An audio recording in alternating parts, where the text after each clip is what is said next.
locked in. What's your favourite 6 episodes of the Nearly Men podcast, Joe, in order? The first 6, bro. Yeah, they were good, man. They were so better good. Each time. They were sick, so bro. They got better each time. What's your favourite episode, Ollie? Oh, that's a really good question. Probably one of the more recent ones. I think last one. I don't really know.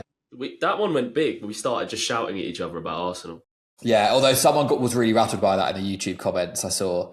They were like, oh, like at the start, these guys basically said they prefer set-piece defensive football to attacking fluid football. With 6,000 subscribers, I thought they would have more ball knowledge. I was like, oh, piss off, bro. How about that? Whoa, you're hard, man. Hard nut in the camp, hard nut. So I just got really annoyed by that. John, I asked Joe this question beforehand, and he didn't really answer it. Is the woman behind me laughing or crying? Respectfully, she needs to moisturise. That's not what I asked. I think crying. The eyes look a bit like, you know, when you've been crying and you get a bit like puffy eyes underneath. They don't look happy eyes.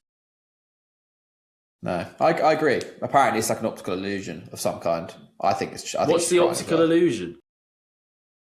Well, it's like, is she crying or laughing? It's kind of what I just asked. What about the woman behind me? Is she crying or laughing? 31 Which of those years of age. pixels am I looking at? Which of those pixels am I looking at, bro? Christ. Bro, signed Ronnie shirt. Or I'm just trying to see which pixel. I'm just trying to make that out, man. Signed Tom Kearney playoff final when he scored. Is that match worn? No. But it's from the bet. I actually don't know where I got that. I do, Talk Sport. Weirdly. You should really have that on the wall instead of Ronaldo, shouldn't you? I did have that on my wall downstairs. You two are probably too drunk to remember, but when I had you over last weekend, it was on the staircase up, and I used to live with like 2 lads, and it was just on our wall. Fulham fan. My mate was a Fulham fan as well, and then Scarlett moved in and just replaced it with this giant like portrait of a woman with high heels on or something, like really feminine. And now this is in this office that I'd never use. Weirdly, your quality of your camera's just suddenly just been like bosh into life. We're cooking now, bro. Really good. You're 1080p. Come on. We should address the elephant in the room. We're not in the Red Bull office today. What? We've been turfed out. Bro, I actually didn't know this. Just for those audio listeners, studio's closed for the day, so we are recording virtually with a special guest. Welcome, Joe Thomlinson. Woo! Thank you for having me. Joe's a big guest to get on and then just chuck him on a Zoom call, isn't he? I feel a bit disrespectful here. Not really, mate. Not really. I'll take a Zoom call any day of the week to be on this podcast. Studio's actually That's open. very Ollie kind of just couldn't be bothered to make the journey for you. Yeah, respect. It's like half an hour door to door. That's just long. I can't be bothered to do that, especially these days. The other elephant in the room, Ollie, is that we've come in matching kit, and it's a bit tragic. Why? You've never worn a grey hoodie in your life. I wore this on the pod last week. You've turned up with one. 2 weeks ago, maybe. That's just a lie. I wear this hoodie a lot. There's video evidence of that. Thankfully, I document my whole life on the internet, so I can prove that to you. Probably online. Joe, big Man United fan, talk to me. Michael Carrick, before his first game against City, I was on Saturday Social and you were gassing him up, and now we're here. United are third. He's got the permanent job. Fair play.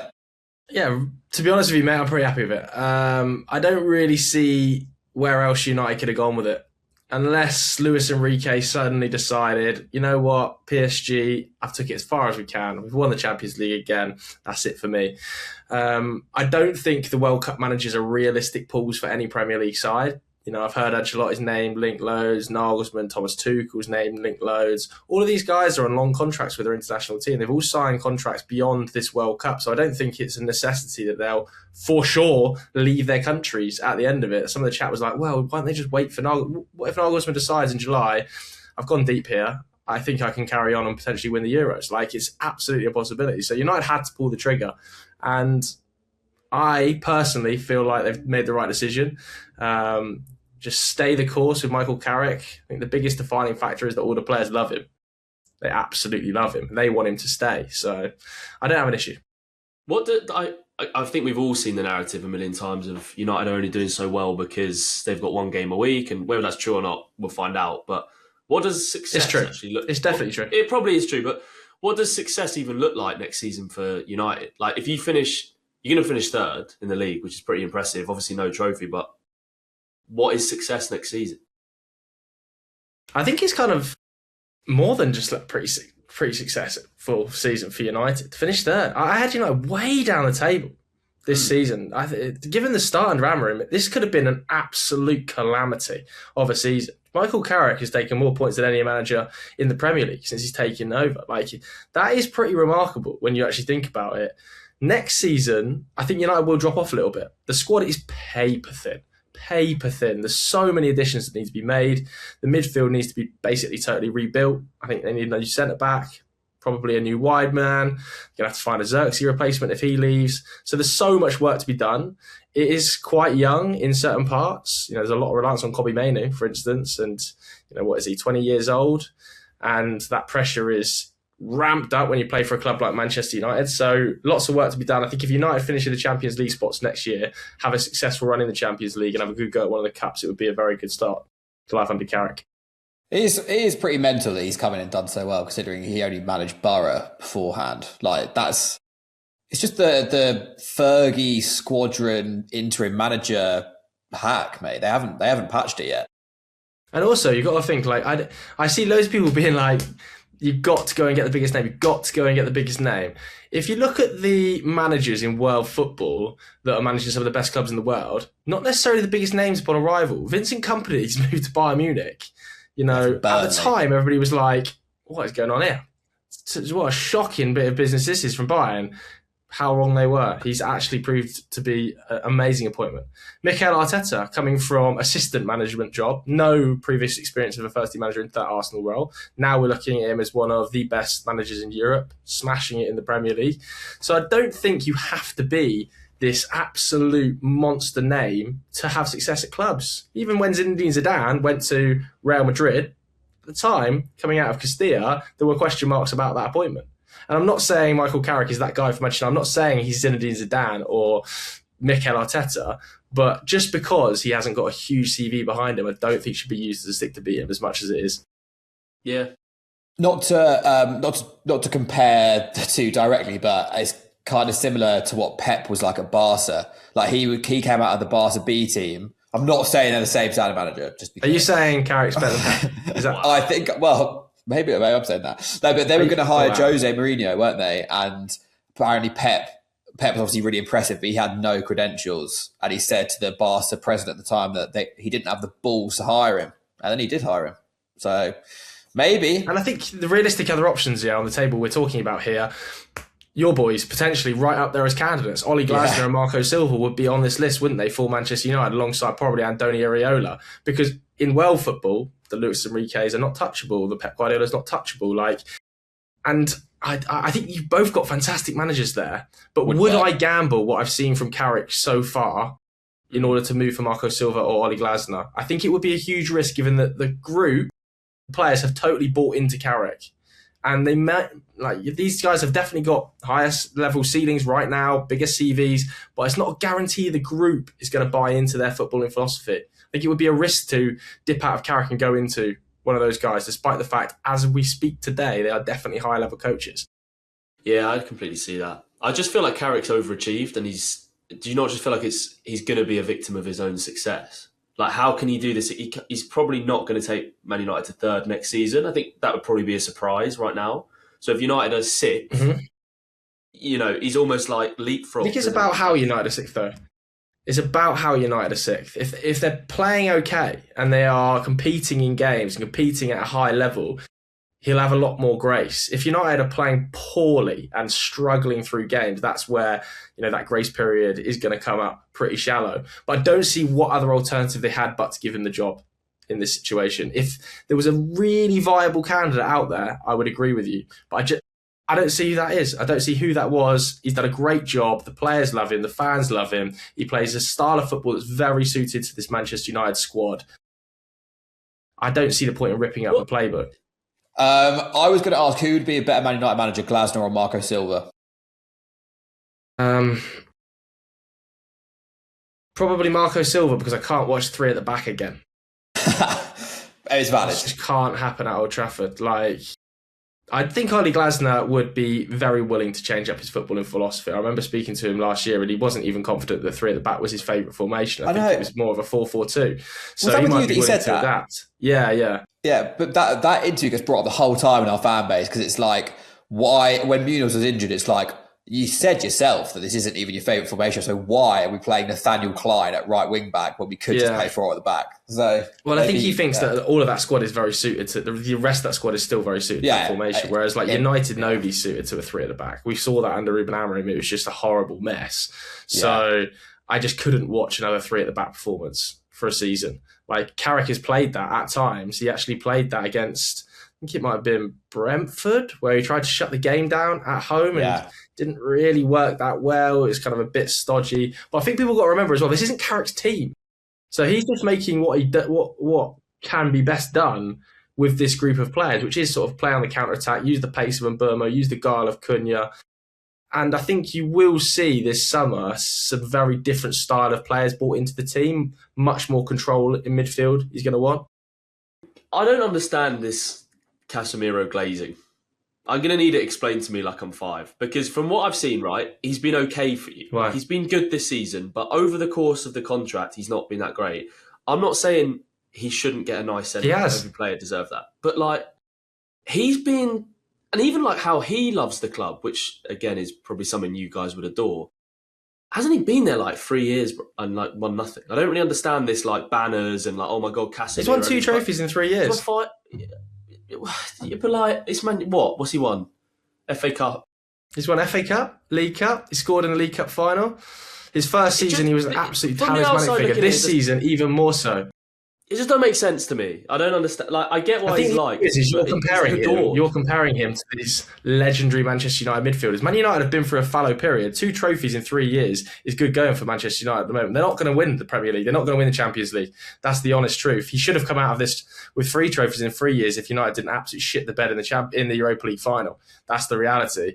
And for 2 of those 3 seasons, he's been magnificent. The first season, he was so good. This season, he's been unreal for United. A United team that have finished 3rd, which is the absolute best they could do as a squad. There's no way they could finish 2nd or 1st.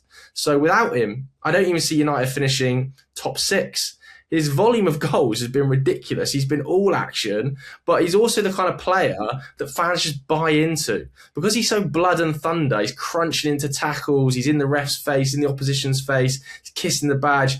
It's like immediate cult legend status. And when you combine that with the fact that he's like a legendary footballer that's won 5 Champions Leagues, and he almost has this sort of mythical status in Spain of being this guy who partnered Kroos and Modric to massive success, it adds to this sort of mystique of, wow, Casemiro, legend, on the continent. Now he's done amazing things for the club. He has this...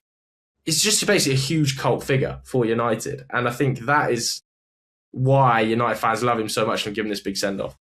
Such a big turnaround, isn't it? I remember when he was subbed off 30 minutes into a game.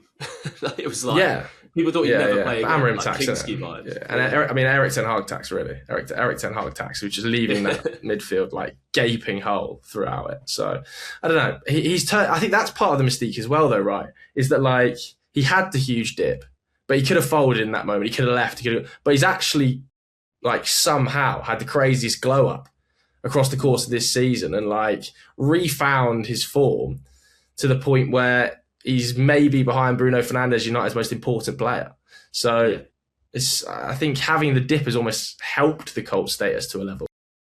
Well, he might be a name that comes up later in the pod when we get into the main section. But before that, we do ask our guests the same 2 questions every podcast, one at the start, one at the end. Yeah. Joe, what is your favourite match that you've ever watched in your life that ultimately meant nothing? I mean, this is a tap-in for me. It is England-Colombia. The England win on penalties in Russia. I was in the stadium and single greatest England moment for me. Actually, battling it out against England-Germany at Wembley, where I was also in the stadium. But those 2, I think the emotion of the penalty shootout when Dyer scored, being in the England away end, when it was, I would say 90% Colombian, that stadium, was I've never experienced anything like it. And ultimately, it meant nothing. It kind of meant nothing. But it did. At the time, that was a seminal moment, man, us beating Colombia. Oh, yeah, definitely. That was like the big... I think that was probably the moment where everyone started to believe in Southgate in the country. I think he'd done something that we'd not seen. And it was like, oh, hang on, this could maybe be something. And it was his narrative of he missed the penalty, but he's the guy who coached the team to come back and win that penalty shootout. Pickford's heroics. There was like a save from Pickford in that game. I don't know if you guys remember it. Yeah, I was going to say that. Oh, but my God. Colombia then scored from the resulting corner, didn't they? Corner. They did, yeah. But he made that save was mental. And can I just say that Colombian team, that they were a disgrace. Yeah, they were. They were a disgrace. The physicality out there, the fouls, they were just kicking England to pieces. So that was part of it as well, is that I was like, everybody was getting so frustrated with the referee in that Colombian performance that when we beat him, it was like, come on. Yeah, I was going to say the wrestling from the corners actually was mental in that game. We got a penalty from one of them, didn't we? Yeah, we did. I remember watching it back, and it was just like every corner they were just like manhandling us. Yeah, we got in a chokehold. Yeah, but I mean now that's just normal in football, which is fine. Game's a game, I suppose. Anyway, let's get into the main part of the pod. We are going to be drafting our teams of the season. So we thought, maybe we could just chat about the team of the season, but I feel like a lot of it picks itself. So instead, we're going to do a little draft format. We'll each take turns picking a player for our team of the season. Once someone picks a player, they are off the table. We'll do a serpentine draft format, if you're aware of that. So we'll go 1, 2, 3, 3, 2, 1, 1, 2, 3, 3 2, 1, just to make it fair. I've done this before. Okay? He's an expert. Is that what it's called? Serpentine. Serpentine, that's what it's called. I'm an NBA fan. What can I say? Who wants to go first? Joe, you can pick the order, Joe, since you're the guest. Okay, me, Bruno. Bruno G. Is he your team? Yeah, Bruno G. Is he your player of the season? Yeah, of course. Absolutely my player of the season. You don't have to be a title winner to win it. It doesn't matter. It hasn't mattered in the past. There's been plenty of non-title winners that have won it. There's just been exceptional individual seasons that have won it. I mean, you think back to that Luis Suarez season. He didn't win the league title, but there's no doubt he was the best player in the Premier League. And there's no doubt Bruno's the best player in the Premier League. Rice has been incredibly effective, and that Arsenal team as a unit have been the best by a distance. I'm not taking that away. David Raya's been the best goalkeeper. But a goalkeeper should not be winning the Premier League Player of the Year in the title-winning team. I don't know. I'm not anti it. Goalkeeper. I am. I think a goalkeeper can win. I think Bruno is the player of the season, but I think if a keeper's...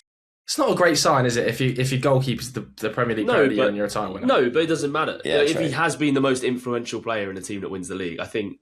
I'm not arguing that. That's not the award, is it? It's not the award. Is the most. The award is not for the most influential. It's for the best player. Yeah, okay, I see that. Watching Bruno yesterday against Forest, trying to get that 20th assist, was like when you've got one achievement left on FIFA on pro clubs back in the day. Like you need one more diving header and you're just crossing it in or something. Like what's going on? Like it's just spam. He's been doing that for weeks. How did he not break it? Who have you got on the last day? Is it? We got Brighton.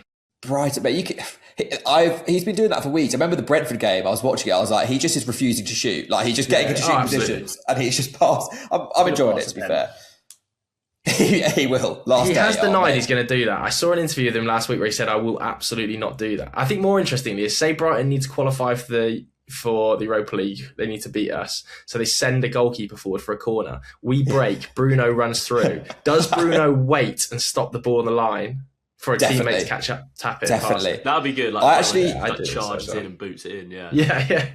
Mate, I might do that for one of my weirdly specific predictions this week for 4-4-2. I might say Man United get a penalty and Bruno passes it to someone to score. That's a banger. That is an absolute banger. Thanks, John. You gave me that idea.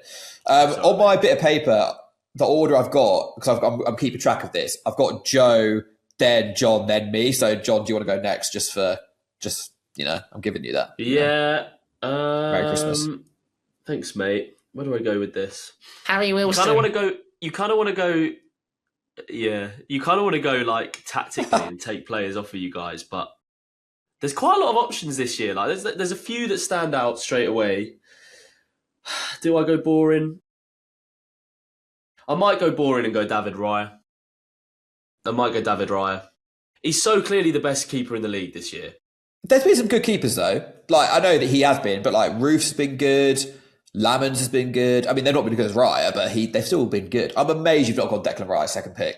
That's baffled me actually. This is what I think might play in Bruno's favour for the Player of the Year as well, is that Arsenal have a potential split vote situation. Yeah. Because it's voted for by other players might vote Rice, they might vote Raya, they might vote Gabriel, or they might vote Saliba, whereas Bruno's like the only other singular name. And I've also seen so many videos now of players just going, who's the best? Bruno. So it's like, I get the sense that in the circles of players, they are discussing it and they're just like, yeah, it's... I feel like players really rate Declan Rice though. Do you know what I mean? I feel like he's way more rated like in football than by fans sometimes. Yeah, he's an amazing player. So you're going to take Rice, are you? Of course I'm going to take Rice. That's absolutely happened. Yeah. And then if I get another pick, I get back-to-back picks. So I am going to go, well, it's but then Ollie's just going to build an Arsenal team. You can see it coming. Do I do that? I mean, I've got to take Gabriel. I have to take Gabriel as the next one. I don't think you did. I think I did. I think realistically, the front runners for player of the season, if there's a top five, I think it's the four that have been picked plus Saliba. I don't think Haaland's had a good year, but I don't think he's in that like same bracket. So I'm going to go Rice and Gabriel as my first two picks. I get the Gabriel shout, but back at it again. Yeah, I do think Gabriel's probably been the best centre back, but I think there's only one pick you should have gone there. It's Haaland. It's got to be Haaland. Like, if you look at the other options you boys are going to have up front, Ekitike, Pedro, DCL, like Haaland's so clearly above. I'm not having Thiago. I've never seen him score a goal. Not having it. Like, the numbers keep going up. I've never seen it. It's just so obviously Haaland. So Haaland and Raya. So you're taking Haaland? Yeah, absolutely. So I'm going to take Saliba. Yeah. Okay. I'm a bit surprised he wasn't in the potential nominees for team this season, to be honest with you. That was a bit of a bizarre choice. I think across the second half of the season, he's been better than Gabriel. Agreed. I actually think he's the outstanding centre-back in world football at the moment, Saliba. So I'm taking him, which means I get to pick again, right? Yeah, that's correct. Now, Saliba's gone. Crossing my little list out. Options. This is where it gets interesting. This is where it gets a bit interesting, I think. I think I am going to take Semenyo. Yeah. And play don't mind it. On one of the wings, TBD, depending on how the rest of the picks go. Yeah. I like that. I think because obviously he's been a bit like, I don't know, in recent weeks, he scored against Palace, obviously, but in recent weeks, the goals have dried up a little bit for him. I think people have forgotten how good he was at Bournemouth at the start of the season. Like he was unstoppable in the first few months. When Bournemouth came to Selhurst, we could not handle Semenyo at all. Yeah. So, and also, it's tradition for wingers to struggle immediately under Pep. He's still come in and scored a lot of goals. Like, he's maybe struggled tactically and it looks a little bit awkward at times technically, but the goal scoring numbers have still been pretty decent at City. Yeah, and he's playing every week, which is a compliment in itself, really. Right, John, Who's next. John? I'm going to go Cherky. I'm going to take Cherky out. I think he's been unbelievable. Okay, fair. I think second to Bruno Fernandes, he's been the best creative player in the league in that position. And I think there's a reason he's getting played again, like you boys said about Semenyo. He's getting a lot of minutes in that City team. And he's not a traditional Pep player. I think he's just proven his quality is almost above the system in a way for Pep. Because I don't think Pep loves a lot about him, but I think he just can't keep him out for his output and his quality. And he's only, I know this has been the theme of the week, but he's only 22. Kind of mad. He does not look 22. So it's a brave pick, that. I've got a plan here. I've got some names written. Guys. I've got a bit of a thing against Cherky. I don't really know what it is. Obviously he's really good. Like, don't get me wrong, but I think when a player has like that much hype around them, I'm just immediately quite skeptical. Am I just a hater? Possibly. Yeah, you're a massive hater, bro. This guy should be the face of the Premier League in the next 2 or 3 years. Yeah. He's so fun. I don't know what it is. Maybe I'm just being contrarian, but there's just something about it. You're being way too British here. Like, he's fun. He's exuberant. I don't dislike him. Edge. I don't dislike him. I think he's. You hate him, bro. You said you hate him. He was not even on my radar for my team. I just think he's a little bit like overrated anyway. Next. So here you go. Really? Okay. Well, who am I going to go? I mean, you pick. Oh, I know what I'm going to do. Actually, I'm going to go for Nico O'Reilly as my left back. I think he is. Yeah, I was about to say, I'm obviously not going to pick a fullback, and then I went, Nico O'Reilly exists. Absolute shoe-in for young player of the season, surely. Absolute joke. And I'm then going to complete the Man City left-hand side and put Doku in, who I love.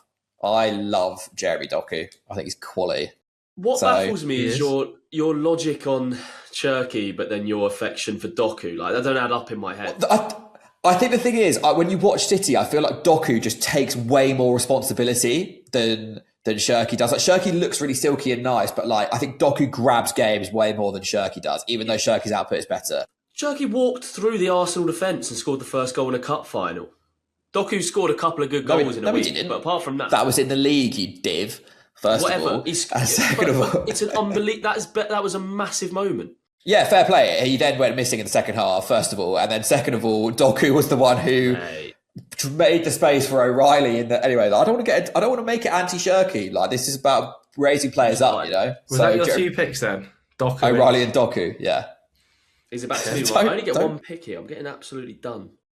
Feels like I'm getting done by not being on the end of the snake. You're not, for what it's worth.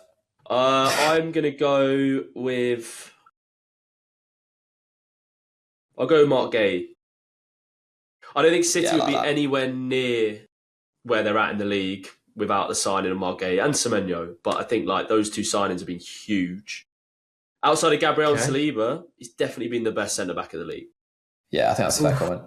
City fans are kind of turning him a little bit. They're a bit... I think after the Everton mistake, I've seen a little bit of negativity, but he was brilliant at Palace first half of the season too, which should count for something. All right, back to me, is it? Yeah. I'm going to go Dominic Szoboszlai in midfield. Yeah. Fairs. He's been class. He's just been ridiculous. And like, I know Liverpool have had a bad season by their own standards, but they're still fourth or fifth. They're still well in the mix for this. So have to be a contender. Okay. Do I go another centre-back? Do I go centre mid? I'm going to go Elliot Anderson. I was hoping he would come back round. He's just absolutely ridiculous, man. Ridiculous. Yeah, he is. I actually don't think people realise how good he is, though. Like, people are like, I wouldn't pay the 100 mil. What? You should pay the 100 mil. Like, did we see the level Declan Rice has gone to at that £100 million? I think there's every chance Elliot Anderson can go to as good a level. Like, technically, on the ball, it's absolutely outrageous, his range of passing. Who do you think is better, Anderson now or Declan Rice when he was in his last year at West Ham? Super tight, man. Super tight. I actually think Anderson's got a wider range to his game. I think Declan Rice physically was at a better level than Anderson is now, but Anderson plays basically every game. His passing, I do think, is stronger than Declan Rice. His ability at range and to punch the ball through the lines. But Rice has definitely gone to a whole new level since he got to Arsenal. Like his set-piece delivery, and that's wicked. But there's no denying that in like 3 years' time, when Anderson's like 26, he is going to be an absolute monster. A monster. So whoever gets him, crazy. Rice and Anderson at the World Cup's going to be unreal. United. Nah, he's going to go City. But my only hope is that when because Pep's going to go, it's going to be like, actually, there's a bit of turnover here. You never know.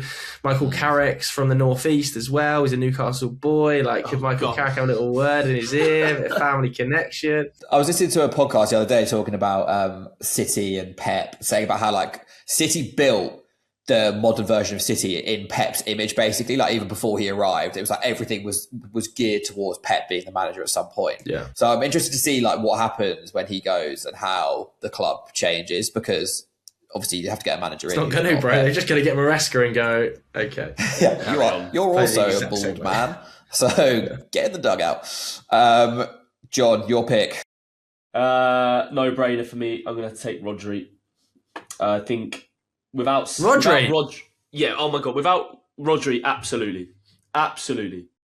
Without Rodri, City, I reckon they're third or fourth in the Prem right now. They're nowhere near it. Rodri is the game changer for them. So I'm taking Rodri every day of the week. What? No brainer. No brainer. Is an interesting. Who are you? I don't think he's anywhere near his best this season. So you're going to put Casemiro or Granit Xhaka above Rodri, are you? Because that's all you've got this left season. Mate, I don't know whether that is all you've got left in there, man. Watch Man City. When he's playing, he is the difference. I think Zubimendi was as good as Rodri for basically the entire season, other than this most recent last sort of 6 week drop off. Zubimendi, not a chance. Do you think Rodri's getting benched for an 18-year-old left back? No chance. Come on. I mean, he's being rested, Zubimendi, man. Yeah. He's being rested. Come on. Zubimendi's had an unreal season. Let's not act like Nico O'Reilly hasn't played. Let's not act like Nico O'Reilly hasn't played significant minutes in midfield as a 19-year-old left back for City. Yeah, but Zubimendi's been dropped. He's not rested. It's both. No, he's been dropped.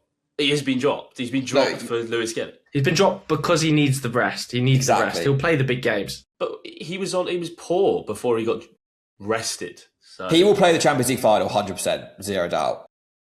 Do you think? I would be surprised if he didn't. Yeah, I don't think so. I think Arteta's done that Pep thing. Where he's locked that in anyway. Fuck him. He's locked that in. He's gone Rodri, man. Rodri's a crazy shout. How is Rodri a crazy shout in this draft? Well, he's obviously really good. Like, don't get it twisted. He's obviously fantastic, but like Rodri has not had an amazing season. He hasn't. But neither. Like, who else are you going in there? Like, who else are you going? You just. I would have Casemiro above Rodri this season. I'd have Casemiro above Rodri. Not just this season. Just this season. I would easily have Casemiro above Rodri this season. I'm saying. I don't think so. Like, obviously, Casemiro's had a good output, and Man United are in a great place. But like, when you watch, I know Rodri hasn't played that much, but when he plays, I look at that City team and I'm like, that's going to win the league. Whenever he drops out for Nico Gonzalez, that's when that City team for me becomes second best to Arsenal. If Rodri plays through the whole season, they. I do get you. I do get it. When I've seen Rodri, the control he has on games is just, mate. I can't be picking Casemiro over Rodri. I can't do it. All right, well, you can have Rodri. So when are you picking a Palace player then, Ollie? Well, I've just been trying to think in my head, but no one's really had like an outstanding individual season in the Prem. Because Ismail Assar's got 21 goals, all comps, but I don't think he's even hit double figures in the Premier League. Like Mateta, I mean, I could go Wharton, but that would be, I don't even think Wharton's been our best player this season. So I'd just be lying to myself. Right, I think I need to pick a striker. But who? I actually am going to go João Pedro up front. I think João Pedro's been really good. That was going to be my pick. Even though obviously as a former Brighton player, I don't like him. He's quality. I think he's got a lot better as well, actually. Like his all-round play. Oh, I thought he was, even in the cup final, like just the way he gives problems. He's just a lot better than I thought he'd be. So I thought he was a disgrace. Shout out João Pedro. I thought he was a disgrace in the cup. Why? Stay on your feet. What do you mean? He was in really good Kusanov got absolutely. Kusanov's a strong boy, bro. Kusanov absolutely bodied him. There was a point where the ball came across. I think must have been Gusto. Someone crossed it from the right hand side, and Pedro's playing silly buggers, leaving his arm up, pretending he's been pulled back. He would have just got the ball and scored. Honestly, he's just obsessed with trying to get a City player sent off. I thought he had a poor game.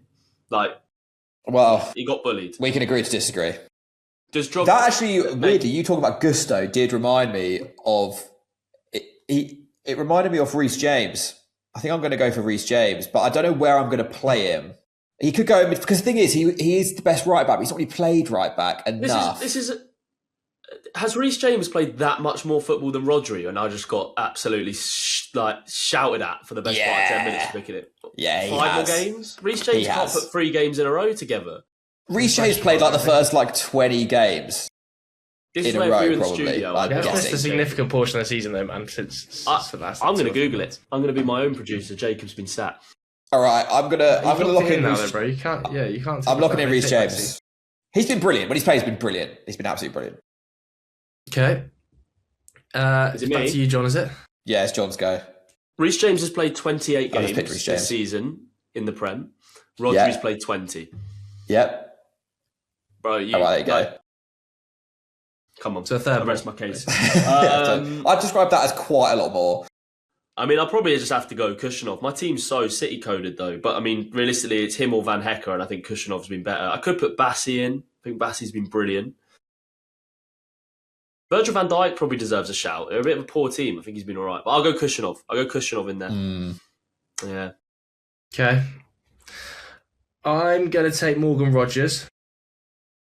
Play him off the left. Play him off the left. So Rogers, Bruno, Semenyo. I was very, very tempted to take Morgan Gibbs-White and play him off the left, to be honest with you, who I think is like neck and neck, really, with Rogers. It's like a bit of a toss of a coin. But I just think those goals in Europe for Rodgers and like some of the level of goal scoring we've seen from him in that small period this season was just like on another planet. So I'm going to take Rodgers, and then that leaves me needing a centre-back probably ahead of a striker, because you two have both picked your strikers, have you? Yeah. Okay. Who do I think has had a good season? I think Malik Chow has been decent. Yeah, he's fallen off a bit though, hasn't he? He's fallen off a little bit. Yeah. It's hard when Newcastle. I'm going to take Virgil. I think Virgil van Dijk, I know he's been memed a couple of times and he's like, sort of the booty blocks have been pushed out by the public, haven't they?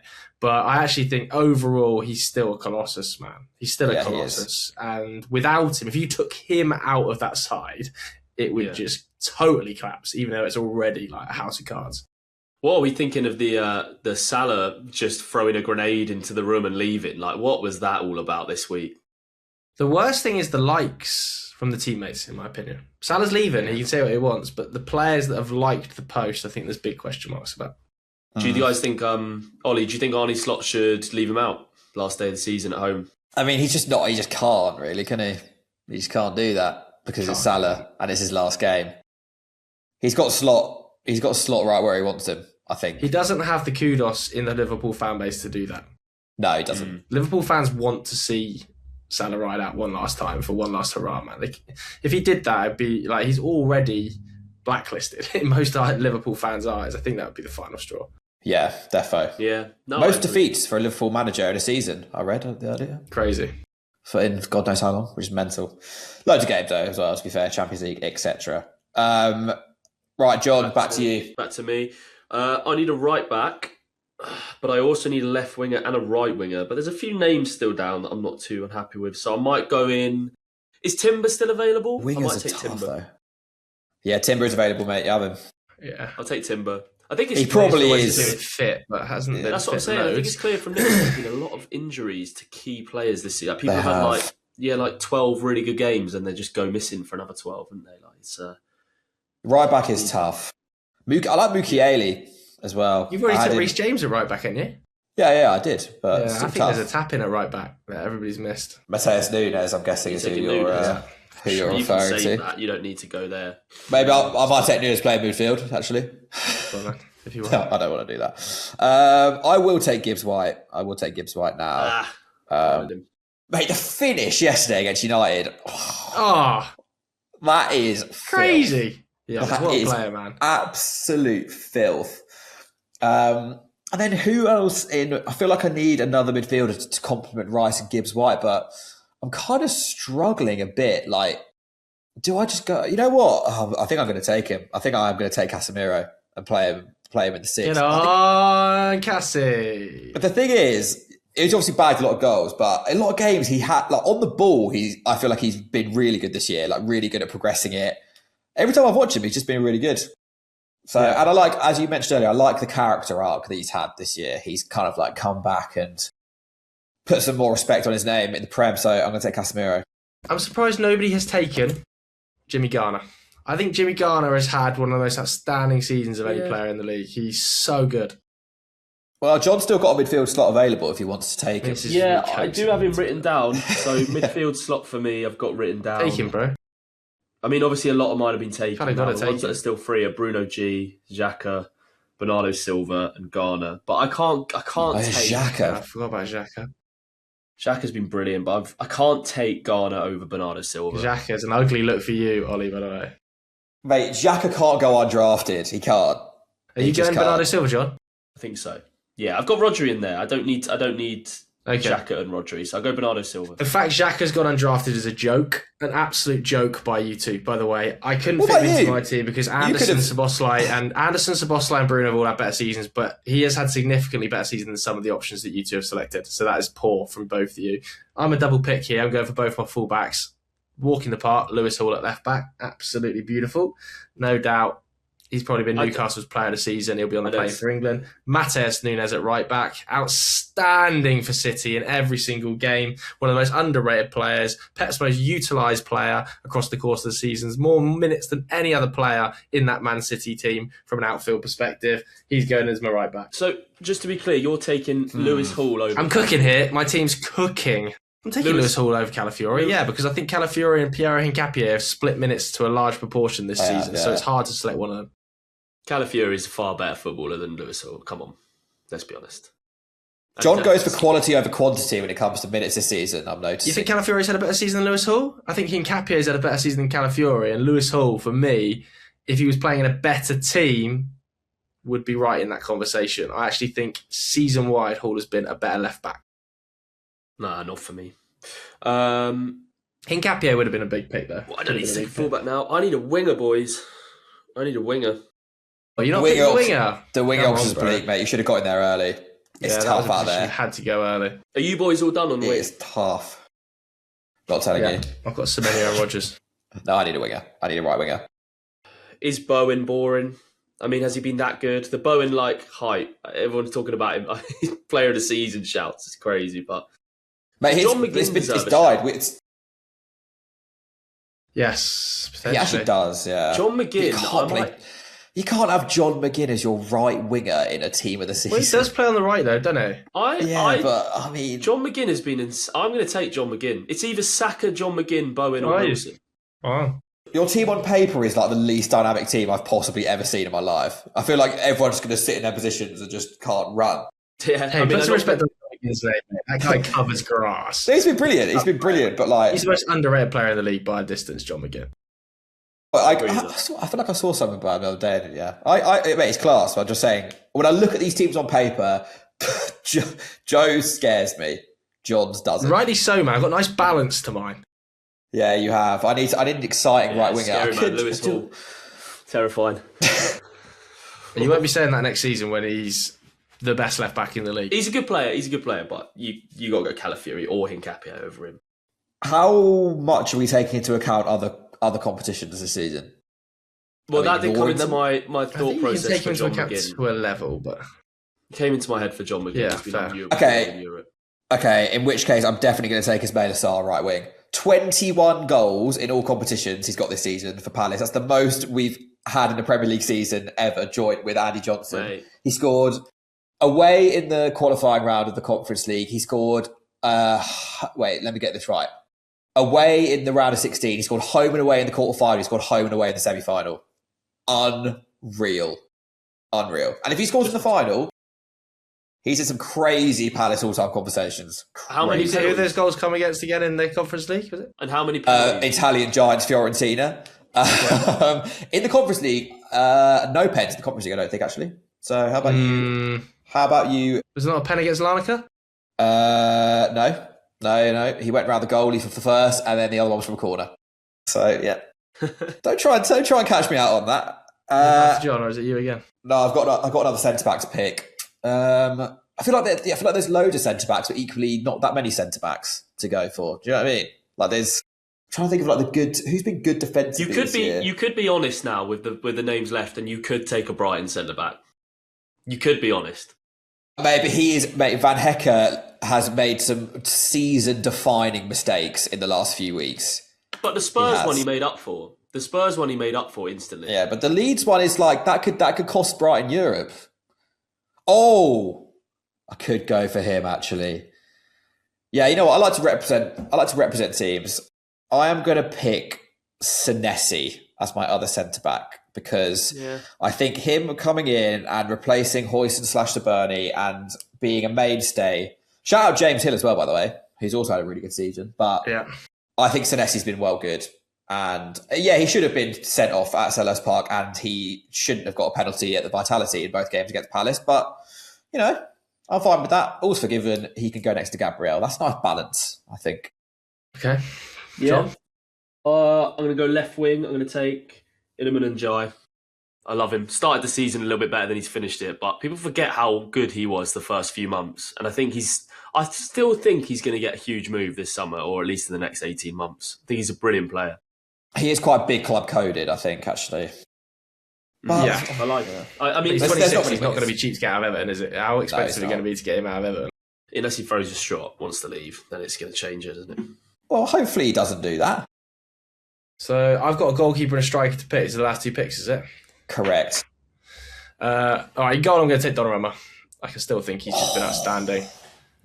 Like, really? Debut season in the Premier League. Yeah, we can talk about Ruffs and we can talk about Lomans, who I think have overperformed what we were expecting of them.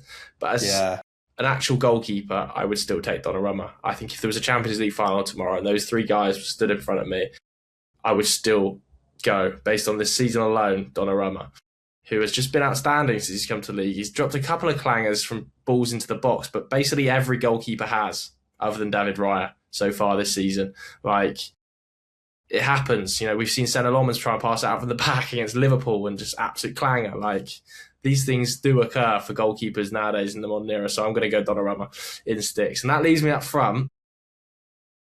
Not a lot. Tough. You're going to have to take him. I mean, because the obvious one is Igor Thiago. The obvious one is Igor Thiago. Like 22 goals in his first full Premier League season is outrageous. And yes, he scored a lot of pens, but even without the pens, he scored 14. So the solid numbers in a Brentford team that's overperformed massively. But I love but, and there is a big but coming. Like, there's an argument to be made for me that the answer here is Krupi at Bournemouth, who I actually think is a superstar, man. He's broken, if he goes on to break the teenage goal scoring record in Premier League history this season, which is possible at the weekend, like, if he bags that 13th, that would be ridiculous.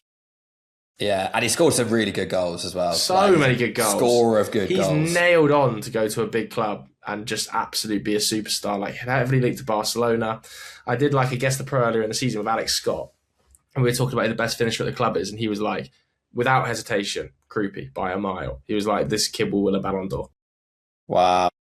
Like, he's like, I've never seen a player like it. I've never seen a player like it. So, like, I think clearly Krupi amongst Bournemouth players and staff is so highly thought of. Fairs. I think that's a good pick. I'm going to go Krupi, bro. I just want Krupi just for the lore when he is a Ballon d'Or winner in 5 years' time. We look back on this. Yeah, I mean, we have got to give a shout out to Igor Thiago going undrafted with 22 Prem goals this season. It's crazy, man. It is crazy. It just feels like with Brentford, though, it's the same thing with the manager, where there's always like this tax of like, it feels like every striker that gets good and every manager that you've never heard of that gets good, and you kind of just like, how many did Vista score last year? 19 non-pen goals. Mental. Do you know what I mean? And that's what I mean. You could see a world where Vista didn't make that move to Newcastle, and now Thiago did, and then he'd be in the same position. I'm not convinced by a striker scoring a load of goals at Brentford in one season. I'm not. He's had an unbelievable season, but I'm not convinced. It's a fair comment. It is a fair comment. John, left back for you, please. Did you allude to him earlier? What? He has to now pick Calafiori. He can't not pick Calafiori. There's truth there's Hincapié, but it has to be Calafiori, I think. Yeah, no brainer. I mean, it's O'Reilly, but it's been taken. I still think I'd take Calafiori over Lewis Hall. I think Lewis Hall's been good. I actually think he was amazing against Yamal, but I just don't think with the season Newcastle have had that Lewis Hall's been anything other than just decent. Whereas Calafiori could he's been double. Good. He's been decent. Yeah, he's not been amazing. He's not been better than Calafiori. Has Calafiori been a key player for Arsenal winning the double? I'd say yeah. I mean, enough. Yeah, I'd say so. He's pretty key. He kept John, Lewis your out of the team team last season. Suck it up, man. Suck it up. Best keeper in the league, best striker in the league, arguably best centre back in the league, best right back in the league. Sorry, who is arguably the best centre back in the league? Who is arguably the best centre back in the league? Saliba or Gabriel? Because I've got Saliba, and I think I've got Gabriel. Yeah, I love Gay. The best centre back in the league. That spine, by the way, that spine. My spine is a joke. I've just gone spine heavy, and it's going to win us this. It's going to win us the game, mate. When we get this set up. Right. Well, I've still got my keeper to pick, and I don't know whether to go for Lamens or for Robin Riffs. I Just think a I'm going Taking to go. Dino. Why aren't you taking Henderson, man? Big mid off. Yeah, Henderson's been decent this year. I don't think he's been like as good as those two. He's been good. He's not done anything wrong. But I can't really disrespect your captain, man. I'm not disrespecting my captain. That's my goat right there. Palace's best ever keeper, but he's not had he's not in the conversation for Palace Player of the Season. That's between Sarr and Mitchell, so I can't put him above. I'm going to go Robin Reeves. I just think good expectations versus reality. He's just been quality, and I want to represent the teams that have overperformed this year. And Sunderland, but Sunderland could get Europe. They are in the conversation for Europe on the last day, which is pretty mad. So I'm going to go. Should we do managers as well? If you want, I get first pick of manager as well. So. Well, see, I think that Keith Andrews should win manager of the season. I do think that, but I am going to pick Iraola because I think he is. That was my maybe hasn't overperformed relatively to the same level, but he's a better manager, and hopefully, God willing, he'll be in the Palace dugout next season. Come on, Andoni. I know you want to. Why would he go to Palace? We had this conversation last week. It's a backward step. It's not a backward step. It's not a backward step. It's a sideways step. Chelsea. Yeah, it's a sideways step. But if we get Europa League, then we're. But they could get Champions League. The reason I say it's but you got to think long term. The reason I think it's backwards is because I think in management, if you're moving sideways, you're moving backwards. Like, what's he doing? He just might as well stay at Bournemouth. What is the point? Like, but the point is, the risk to reward makes no sense. The point I made to you last week is that he's already leaving Bournemouth. Like that it needs to stop being he's leaving Bournemouth for Palace. He has chosen to leave Bournemouth already, so he can't stay at Bournemouth. It's not an option anymore. And yeah, you know what? He's been a bit unlucky that Liverpool keeping an eye on his slot. Xabi Alonso's going to Chelsea. Man United keeping Carrick. Like, the jobs are drying up. And we're just there. I agree with that. But that Liverpool job, you never know, man. That Liverpool job, if it goes against them and they miss out on the Champions League, that Liverpool seat might be available. And Xabi Alonso, I'll be rooting Liverpool on last day of the season. Liverpool. Joining Palace as Iraola is just mental. Just sit on the shelf. Wait till October, November. Shit on the shelf. Just shit on the shelf. But why not just wait? Why would you not just wait? No, it's true. I mean that. Like, you're going to be the first name discussed if Xabi Alonso doesn't work out, or if Arne Slot doesn't work out, or if Carrick doesn't work out. Like, you're going to be the first name. But is he though? Because let's say things go wrong. Like for a big club to sack a manager, things obviously have to be going wrong. Are you going to take a risk on Iraola? Like there's no guarantee that gets better. Like he's a mid-table manager. I don't know. I don't think it's possible. He's class though. He's brilliant. He's brilliant. Again, I've mentioned it a few times, that game, but when they came to sell us, I was just mesmerised by Bournemouth in that game. They were so good to watch. They did. Yeah. They should have won the game. They did throw it away, but it was great to watch. Who are you going for, John? Manager. I mean, it's Iraola probably for me would be my choice, but I'll go Arteta. It's boring, but it's just he's about to win a league title. Like, come on. Yeah, fair. I'll take that. Potentially Champions League. I'm going to go Unai Emery. I probably would have gone Unai Emery anyway. What do you mean, really? What do you mean, really? He didn't even get nominated for Manager of the Season. He didn't even get nominated for Manager of the Season. As an absolute disgrace on every level. This is a gaffer who spent no money in the summer, lost his sporting director, missed out on the Champions League by 1 point. He's had no support, effectively, from a recruitment standpoint. He's still playing the spine of Dean Smith's team.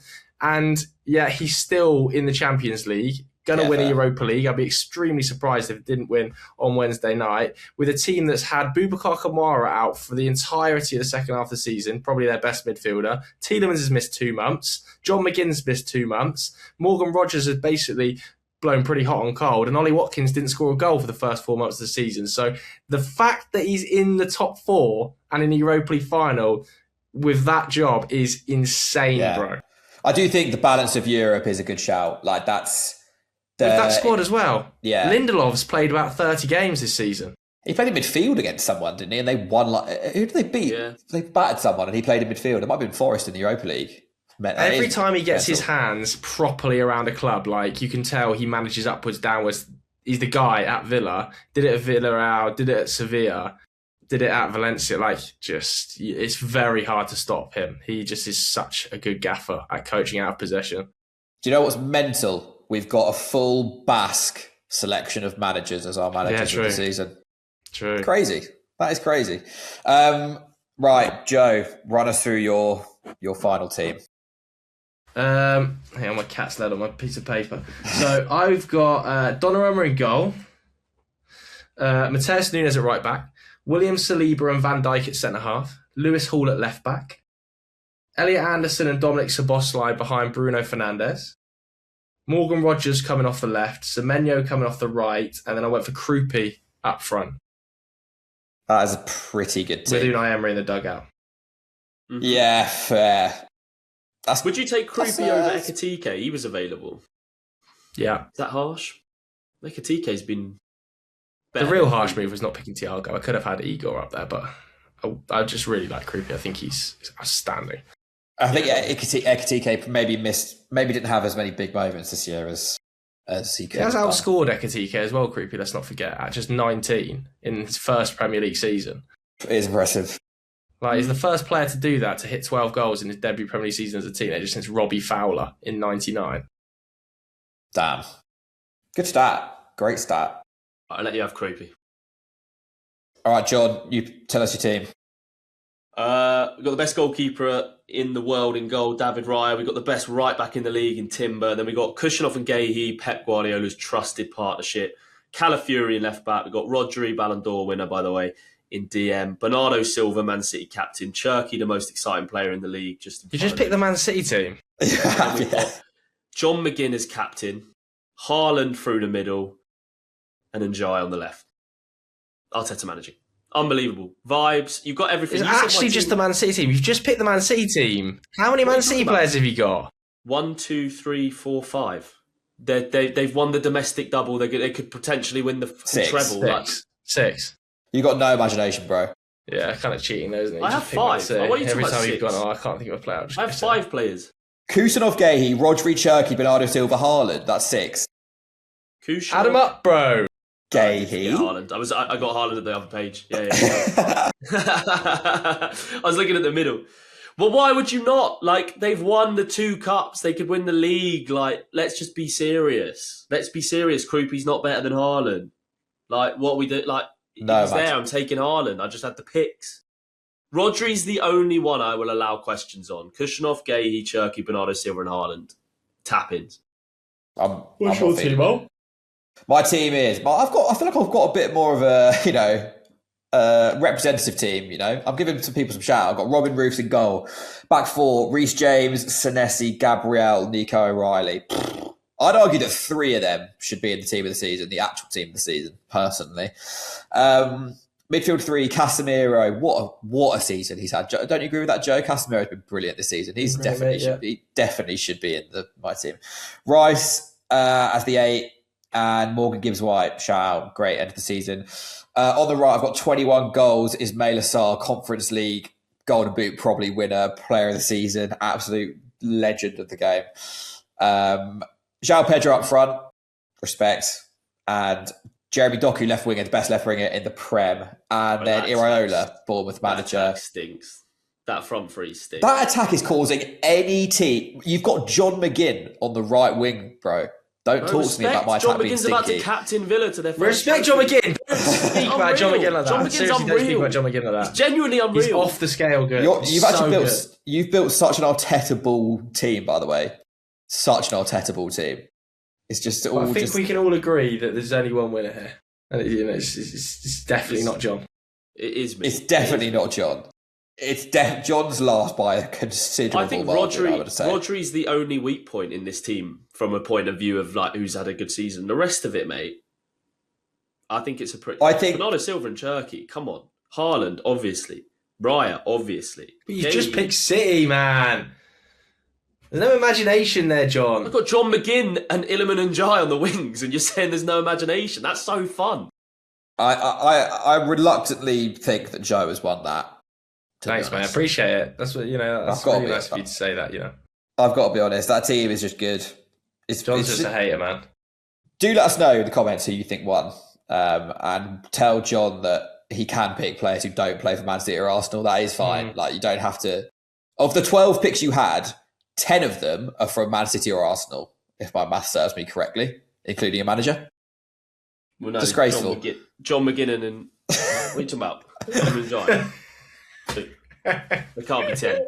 Yeah, it can be 10. 10 of 12, including a manager. Oh, right. I didn't. Yeah, Arteta. The cogs were whirring. Bro, they're the top 2 teams in the league and no one else is even near them. Let's not pretend. Like, you've had a few edgy picks, but like, come on. You don't believe that Senesi's a better better centre-back than Cushion or Gay, do you? Like, you don't believe it. You've just got hipster. That's fine. That's wrong with that. There's nothing wrong with going hipster. It's about really representing the other teams in the league. We'll take a quick break and then we'll go into question of the week. This episode is sponsored by Hill Coaching Company. Feeling stuck, bored, or quietly running on empty? Oliver Hill is a UK-based business coach guiding leaders, founders, and entrepreneurs to intentional happiness, wealth, and legacy. The work is direct and challenging. Honest conversations exposing the self-sabotage and breaking down the comfort zones that no longer serve you. The result? Clearer decisions, stronger relationships, genuine happiness, and success that feels enjoyable. Find out more at hillcoachingcompany.co.uk. Okay, this week's question of the week.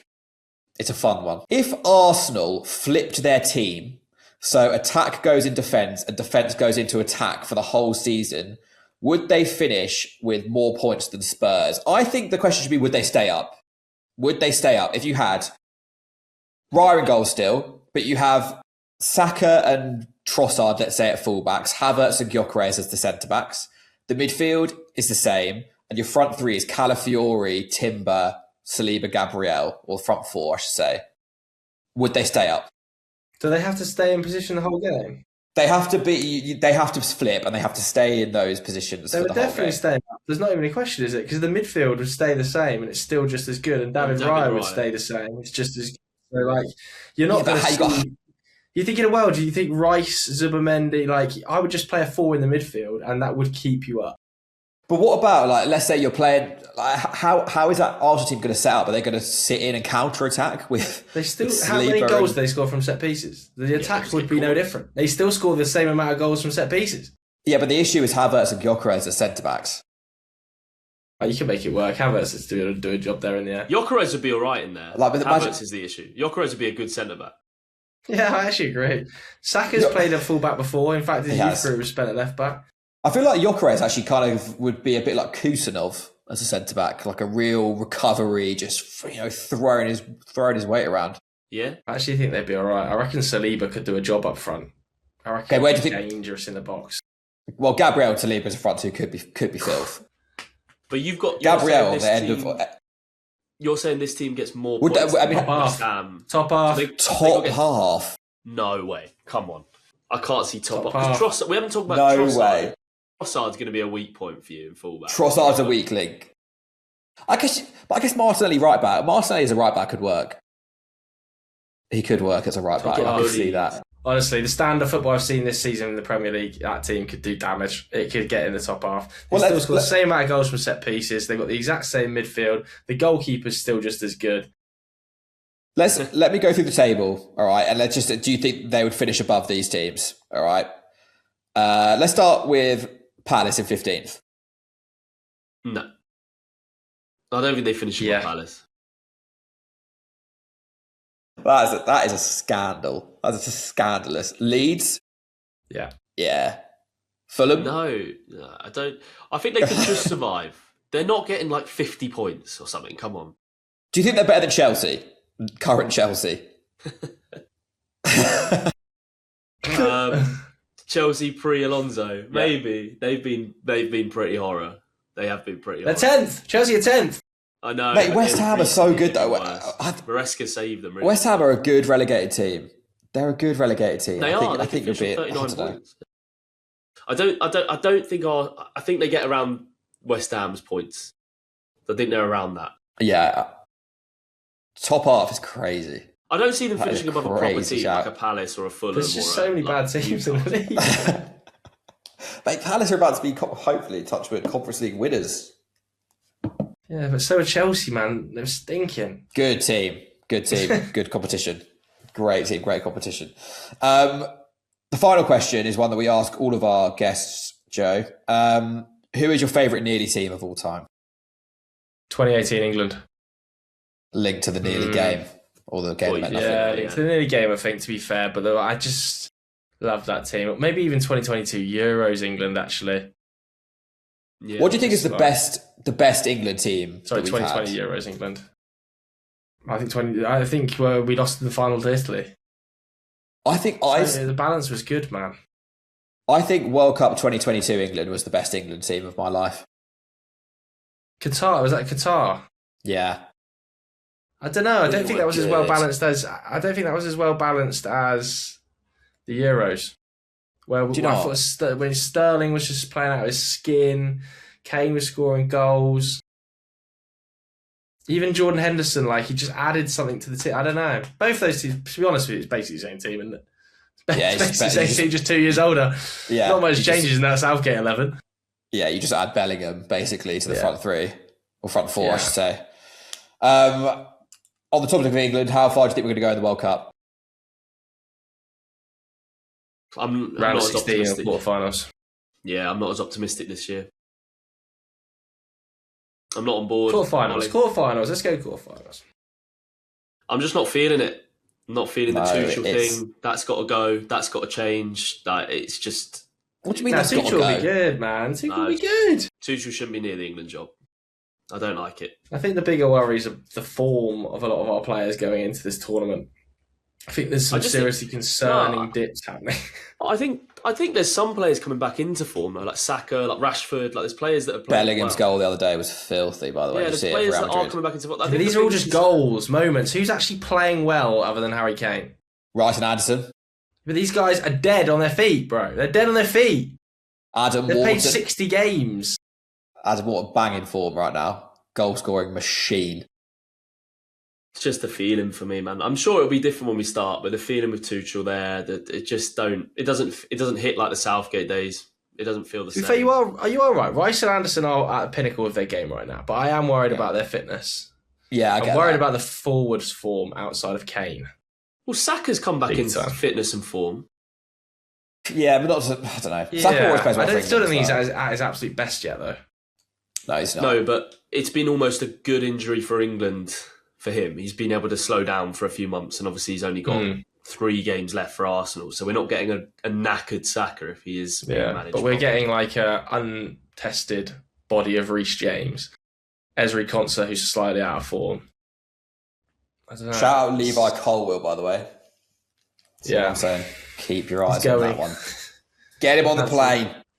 Okay. Get him on the bloody plane. We had a big debate today on James Alcott's podcast about whether or not we would take Maguire. And I was very much on the side of absolutely you take Harry Maguire. And I was the only person in the room, which I found quite interesting. Who's going instead? There was a consensus that 5 centre-backs are not required here. And that 4 centre-backs is enough. And the 4 centre-backs that were taken on the plane were Gahey, Konsa, Stones and Levi Colwill. I'd take Maguire ahead of Stones. Maguire has to be on that plane. Yeah. Threat from set pieces alone, I would stick him in there. If you need a goal late in the game or you need to solidify a backline, would I rather have coming off the bench Levi Colwill or Harry Maguire? I think I would rather have Harry Maguire. I think Levi Colwill could go on to be the guy for England, but he's come off the back of a major injury. It's just needs some experience in that backline at a major tournament. I really like Colwill, to be fair, as a shout. But yeah, I take Colwill as well, to be clear. Stones has barely played. Did you see, just came out today, Zach Jalab's most recent England 20 versus 1. Doogie Critchley had Tamori in his final squad. Hipster. I do like Fikayo, but Doogie's a hipster. I was the first one up and I said, I'd like to know the rationale behind the Tamori pick, please. Not for me. Sorry, Fikayo, if you're listening. John, do you want to do the outro for the pod? Give that hand over to you. Do we have an outro? I didn't realise we did. I thought we just yap until we get cut off in the studio normally, but now we just yap in. We can't physically get cut out today, so We could just go never end this for the rest of the time. Let's just keep Joe all night. Right, let's just keep. Nah, thanks for coming on, Joe. Do you have anything you want to plug, mate? No worries. When's this video going out? Tomorrow, then go and watch my Xabi Alonso picking the perfect signing for Chelsea on my YouTube channel. Thank you. Well, I'll leave it for the viewers to watch your video. That Xabi Alonso move felt strange to me. We'll be back in the studio with a special episode coming out on Friday. Is that right, Ollie? Friday we got an episode out, which will be a fun one. Yep, correct. Yeah, apologies for the makeshift setup. Appreciate everyone listening. If you have enjoyed, do the normal thing, rate us 5 stars. Follow us on all platforms that you want to, and have a great week. We'll see you guys on Friday.